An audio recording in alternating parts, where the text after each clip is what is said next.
दोस्तों एक बार फिर से अपने YouTube channel Shiv education video में आपका हार्दिक स्वागत। दोस्तों हमने पार्ट फर्स्ट में इसमें जैव विकास में देखा था और ये जीवधारियों के पारिस्थितिकी के अनुकूल बनने में उनमें शारीरिक परिवर्तन हो जाते हैं जिसे विकास कहते हैं। इसे हम फर्स्ट पार्ट में समझ चुके हैं।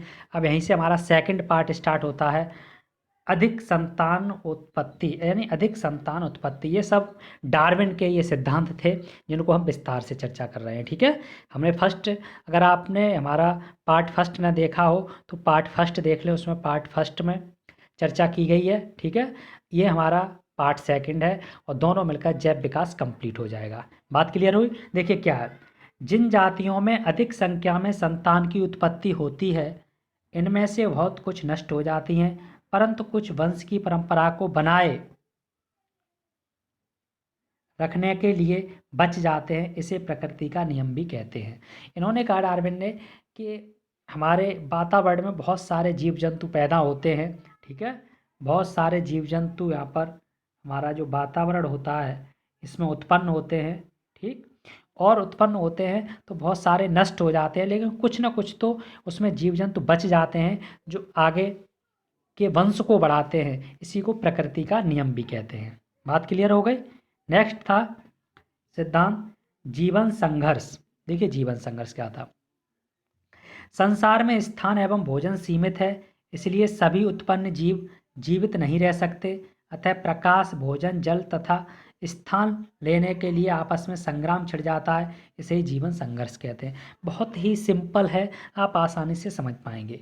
यानी देखिए, जनसंख्या बढ़ती चली जा रही है, स्थान सीमित है, तो भोजन के लिए, रहने के लिए, समझ रहे हो, और जल के लिए, सब में क्या होता है, हम लोगों में विवाद पैदा होता है, संघर्ष होता है। कौन, हम रहेंगे, ये रहेंगे, हम खाएंगे, तुम खाएंगे, ऐसी तरह की समस्याएं होती हैं। इसी को जीवन संघर्ष का नाम दिया है। ठीक है, तो जीवन संघर्ष अब होता किस किस में है, ये इन्होंने, डार्विन ने, समझाने की कोशिश की है। तो ये 3 प्रकार से बताया है कि 3 प्रकार के लोगों में जीवन संघर्ष होता है। देखिए विस्तार से समझिए आप लोग। पहला है आपका सजातीय जीवन संघर्ष। सजातीय जीवन संघर्ष से तात्पर्य है यहाँ, जैसे मनुष्य का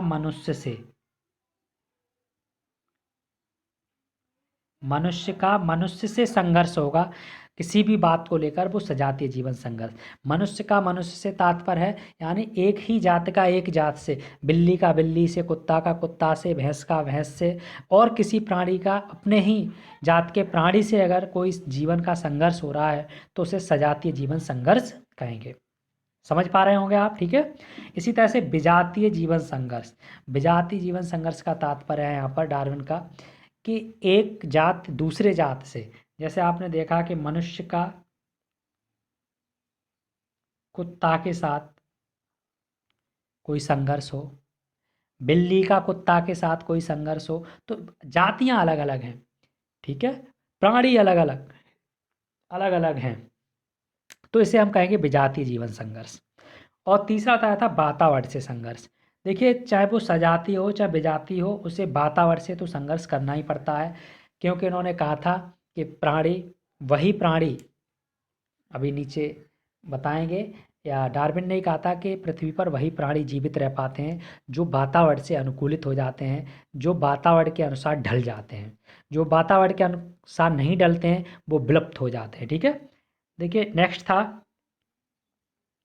योग्यतम की उत्तरजीविता। ये सब सिद्धांत हैं डार्विनवाद के, बहुत इंपॉर्टेंट हैं दोस्तों, इसे ध्यान से समझें आप। एक ना एक सिद्धांत आपके एग्जाम में पूछ लिया जाएगा। ठीक है, अगर आप इसे अच्छी से समझ पाते हैं तो ये कंपटीशन एग्जाम में भी यहाँ से 1-2 क्वेश्चन मिल जाता है, तो वहाँ भी पूछ लिया जाता है। देखिए, जीवन संघर्ष में केवल वे ही जीव जीवित रहते हैं जिनमें उपयोगी विभिन्नताएं आ जाती हैं, शेष मर जाते हैं। जीवित रहने वालों में कुछ इस प्रकार की विशेषताएं आ जाती हैं जो वातावरण के अनुकूल होती हैं। योग्य जीवों का जीवित रहना ही योग्यतम की उत्तरजीविता कहलाती है। मैंने बताया ना, यही है योग्यतम की उत्तरजीविता। यानी जो प्रकृति के अनुसार ढल जाएगा वो जीवित रहेगा, जो प्रकृति के अनुसार नहीं ढलेगा वो मर जाएगा। ठीक है, तो यही योग्यतम की उत्तरजीविता आप यहाँ से, ठीक है, आप लिखना चाहें तो नोट्स भी बना सकते हैं और वीडियो को रोक रोक कर आप इसे लिख सकते हैं और समझ भी सकते हैं। नेक्स्ट हमारा दोस्तों अगला प्राकृतिक चयन। देखिए प्राकृतिक चयन ये क्या सिद्धांत था। विभिन्नताओं के आधार पर पीढ़ी दर पीढ़ी जीव उत्पन्न होते रहते हैं। उनमें से कुछ तो समाप्त हो जाते हैं और कुछ ही जीव जीवित रह पाते हैं। जीवन संघर्ष में वातावरण में अनुकूलित जीवों के जीवित रहने तथा शेष जीवों के नष्ट होने को प्राकृतिक वरण कहते हैं। यानी दोनों घटक बता दिए इसने कि जो वातावरण में संघर्ष कर रहे हैं तो कुछ तो जीवित रह रहे हैं और कुछ मर जाते हैं। यानी जीवित रहना और मर जाना, इसी दोनों को मिला के प्राकृतिक वरण कहा गया है। ठीक है, तो आपसे ये पूछा जाता है प्राकृतिक वरण का सिद्धांत क्या है, प्राकृतिक वरण किसे कहते हैं, तो आप आसानी से सरल शब्दों में बता सकते हैं कि वातावरण में अनुकूलित जीव जो जीवित रहते हैं कुछ और कुछ मर जाते हैं, इसी प्रक्रिया को हम प्राकृतिक वरण कहते हैं। ठीक है, इसी क्रम में नेक्स्ट थे हमारा उत्परिवर्तन का सिद्धांत। उत्परिवर्तन का सिद्धांत देखिए, हॉलैंड के प्रसिद्ध वैज्ञानिक ह्यूगो डी व्रीज इस तरह से लिख लें, उत्परिवर्तन के सिद्धांत का प्रतिपादन किया। इन्होंने देखा कि इवनिंग प्रिमरोज, इसको अंडरलाइन कर लेंगे, इवनिंग प्रिमरोज नामक पौधे में अचानक एक ऐसा पौधा उत्पन्न हो गया जो अन्य पौधों से भिन्न था। ह्यूगो डी व्रीज ने इस अचानक हुए परिवर्तन को उत्परिवर्तन का नाम दिया। बात समझ में आ गई। इन्होंने देखा था कि एक इवनिंग प्रिमरोज नामक पौधा है, उसमें कुछ अचानक परिवर्तन आ गया, इसी परिवर्तन को इन्होंने उत्परिवर्तनवाद कह दिया था। इस सिद्धांत के अनुसार क्या था, देखिए, जैव विकास एक मंद प्रक्रिया नहीं अपितु तीव्र प्रक्रिया है। इन्होंने कहा था कि कोई जैव विकास होता है, मैंने अभी बताया था कि हजारों करोड़ों वर्षों का ये विकास है, चंद दिनों का ये विकास नहीं है। तो जैव विकास एक मंद प्रक्रिया नहीं है अपितु तीव्र प्रक्रिया है। यदि जीवन में एक बार अचानक विभिन्नता उत्पन्न हो जाती है तो है पैतृक गुण रूप में वंशानुगत होती रहती है।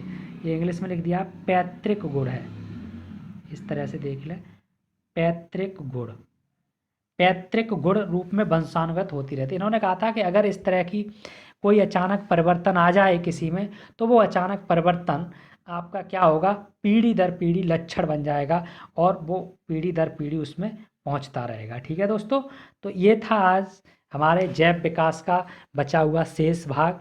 पार्ट फर्स्ट और पार्ट सेकंड दोनों जैव विकास के ऊपर मैंने अपलोड कर दिए हैं, आप आसानी से इन्हें पढ़ सकते हैं और समझ सकते हैं। नेक्स्ट वीडियो में हम आपके लिए पारिस्थितिकी तंत्र और उसके घटकों पर चर्चा करेंगे, जो कंपटीशन के लिए भी बहुत इम्पोर्टेंट रहता है, उसे भी समझेंगे। ठीक है, मिलते हैं नेक्स्ट वीडियो में, तब तक के लिए जय हिंद जय भारत।